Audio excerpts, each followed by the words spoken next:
সুপ্রভাত। স্মৃতির ভালোবাসার সংসারে আপনাদের সবাইকে স্বাগত। এখন বাজছে 11:25। আজকে মনটা একটু খারাপ বন্ধুরা। এই দেখুন আমার ঘন্টু শুয়ে আছে,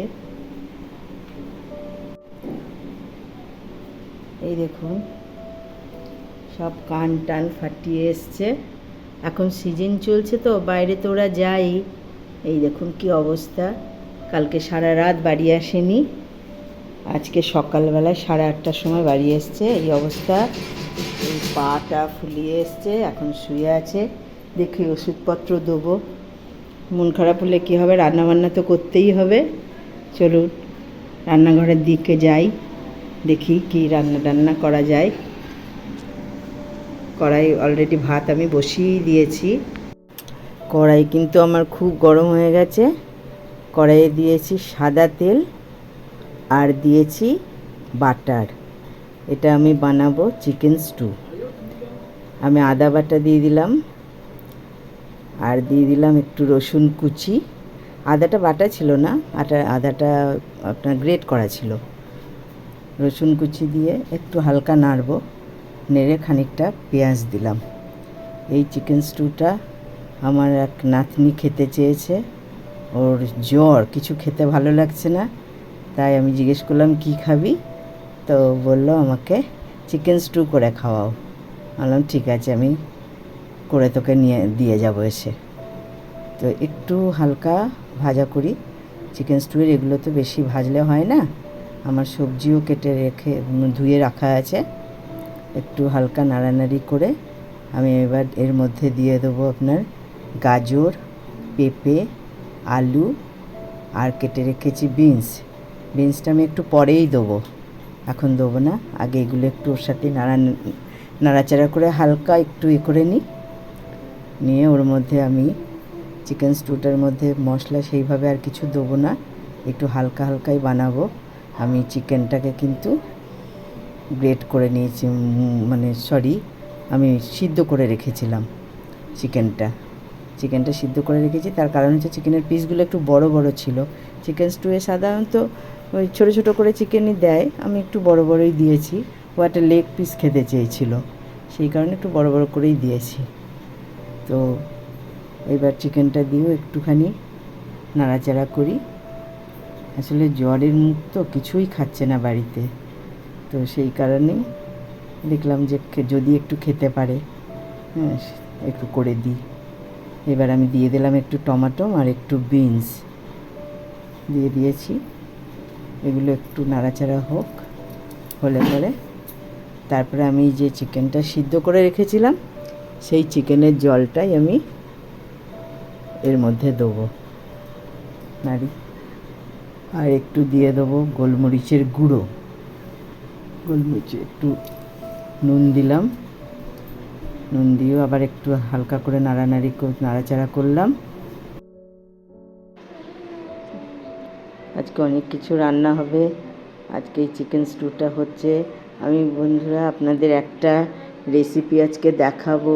ওটাই হচ্ছে আমার একটু গরম জল প্লাস ওই চিকেনের যে ইয়েটা আছে সেইটা একসঙ্গেই আছে। ওই চিকেনের যে ঝোলটা ছিল ওটা অল্প ছিল, তো ওর সঙ্গে আবার একটু জল দিয়ে আবার একটু ফুটিয়ে সেটাই এর মধ্যে ঢেলে দিলাম। তো এবার এটা ফুটুক, একটু ফুটলে নামিয়ে নেবো। নামানো হয়ে গেছে আমার। এর মধ্যে আমি দিয়ে দিলাম সাদা তেল আর ঘি।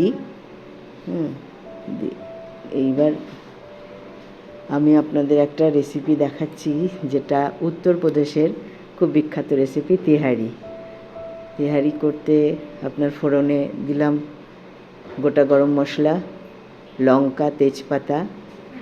এবার দিয়ে দিলাম পেঁয়াজ।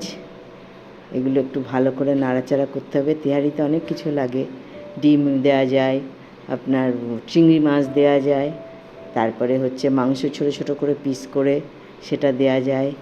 তেহারি আবার যত রকম সবজি আছে, যত রকম বলতে গাজর, আলু আর বিনস আর ক্যাপসিকাম, এই দিয়েই আমি সাধারণত করি, আর গোবিন্দভোগ চাল দিয়ে। আমি কেন তেহারিটাতে এটাই ব্যবহার হয়। তো এই দিয়ে নাড়াচাড়া করছি। এবার এর মধ্যে মশলা দিয়ে দিতে হবে। মশলা আপনার নুন, ওদিকে নুন দিয়ে একটু নাড়াচাড়া করে নিলাম। নুন লাগবে, জিরে গুঁড়ো লাগবে, ধনে গুঁড়ো লাগবে, তারপরে হচ্ছে গিয়ে লঙ্কা গুঁড়ো, তারপরে আপনার হলুদ, তারপরে একটু আদা বাটা লাগবে। এই সব কিছু দেওয়ার পর ভালো করে কষাতে হবে। কষিয়ে নিয়ে চালটাকে ভিজিয়ে রাখতে হয়, ওই আধা ঘন্টা ভেজালেই চলবে। গোবিন্দভোগ চালটাকে ভিজিয়ে সেটাকে শুকনো করে রাখতে হবে, জল থেকে ঝরিয়ে সেটাকে একটু শুকনো ঝরঝরে করে রাখতে হবে।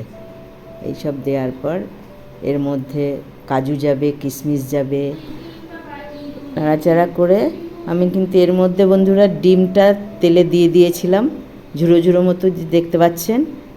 ডিমটা আলাদা করে ভেজেও দেওয়া যায় ছিটিয়ে, কিন্তু আমার একটু তাড়া আছে, আজকে অনেক কিছু হবে তো ওই জন্য। আর এই যে আমার চালটা ধুয়ে ঝরিয়ে রেখেছিলাম, জল ঝরিয়ে, সেটা দিয়ে দিলাম। এবার দিয়ে দেওয়ার পর এবার একটু নাড়াচাড়া করব। নাড়াচাড়া করে তারপরে আমি যে বাটিতে এই চালটা মেপে নিয়েছিলাম সেই বাটিতেই মাপ করে ডবল জল দিয়েছি। জল দিয়ে সেটা আমি একটু গরম করতে দিয়েছি। তার মধ্যখানে দিয়ে দিলাম একটু কাশ্মীরি লঙ্কার গুঁড়ো, কালারটা ভালো আসবে সেই কারণে। তো এইবার ওই জলটা ওদিকে গরম করে নিয়ে এসেছি, মাইক্রোওভেন থেকে গরম করে নিয়ে এসেছি। নিয়ে এসে এইবার এর মধ্যে নাড়াচাড়া করে জলটাকে ঢেলে দিতে হবে। একটু তার মধ্যে দিতে হবে গোটা কাঁচা জিরেটা অবশ্যই দেবেন। আর কাজু কিশমিশ বলেছিলাম আগে যে এর মধ্যে যাবে, কাজু কিশমিশটা দিয়ে দিলাম। ওটা ভাজার প্রয়োজন নেই, কাজু কিশমিশটা কাঁচা দিলেই চলবে।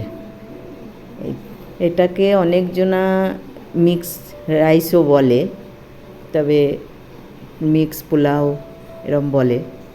আমি তেহারি হিসেবেই জানি, কেননা আমি মিক্স পোলাও এর আগে কোনো দিনও করিনি। আমি এটা কোনো এক বিখ্যাত মানুষের কাছ থেকে দেখেই শিখেছি। প্রথম করেছিলাম ওনার দেখেই, সেই পর থেকে এখন মাঝে মাঝেই আমাদের বাড়িতে এটা হয়। জল দিয়ে দিলাম আর দিয়ে দেবো যে চিকেনের স্টুটা ছিল সেটা দিয়ে দিলাম। এইবার ওটা মাপ করাই ছিল দুটোই। ঢাকা দিয়ে দেবো আমি। ঢাকা দিয়ে খানিকক্ষণ মিনিট 5 আমি ফোটাবো। ফোটানোর পর তারপরে আমি নামিয়ে নেব। নামানোর সময় দেখাবো অবশ্যই আপনাদের। এরপরে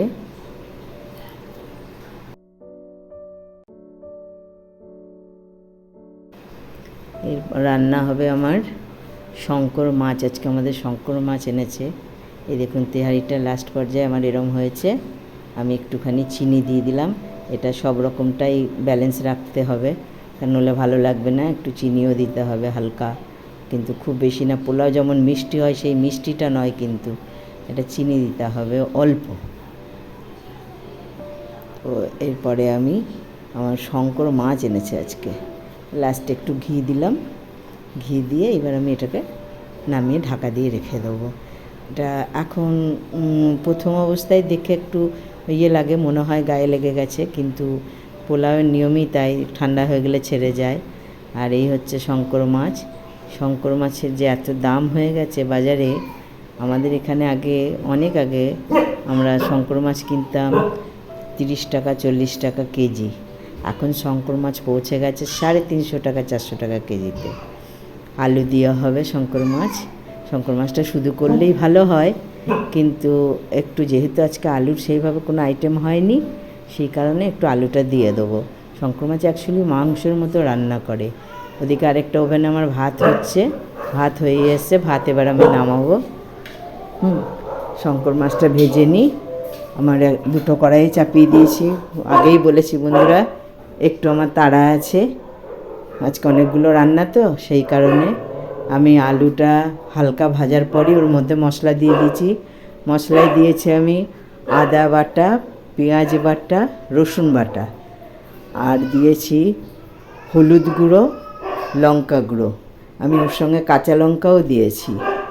এইবার এটাকে আমি ভালোভাবে কষিয়ে নেব, একদম মাংস যেমন রান্না হয় অমনি। আরেকদিকে আমার মাছ ভাজা হচ্ছে, মাছগুলো উল্টিয়ে দিলাম। শঙ্কর মাছ আমাদের বাড়ির সবাই খেতে ভালোবাসে। আমরা বাঙালরা এমনিতেই শঙ্কর মাছ খেতে একটু বেশিই ভালোবাসে, সেই কারণে অনেক দিন পরই পেয়েছে। এই দেখুন সবটা আমার একটু অসুবিধার কারণে আমি মাছটা রান্না হয়ে যাওয়ার পর আপনাদের দেখানো হয়নি। হ্যাঁ, আর কি বলবো, মাছটা দেখালাম এই বলি আমার ভিডিওটা এখানেই শেষ করলাম। ঠাকুরের কাছে প্রার্থনা করি আপনারা সবাই ভালো থাকবেন। বারবার একটা কথাই বলি, আপনারা ভালো থাকলে আমিও ভালো থাকবো। আমার ভিডিওটা ভালো লাগলে অবশ্যই সাবস্ক্রাইব করবেন, তারপরে শেয়ার করবেন, কমেন্ট করবেন, ভালো মন্দ যেটাই আপনাদের মনে হবে অবশ্যই কমেন্ট করবেন। দেখতে থাকুন, আজকে এই পর্যন্তই।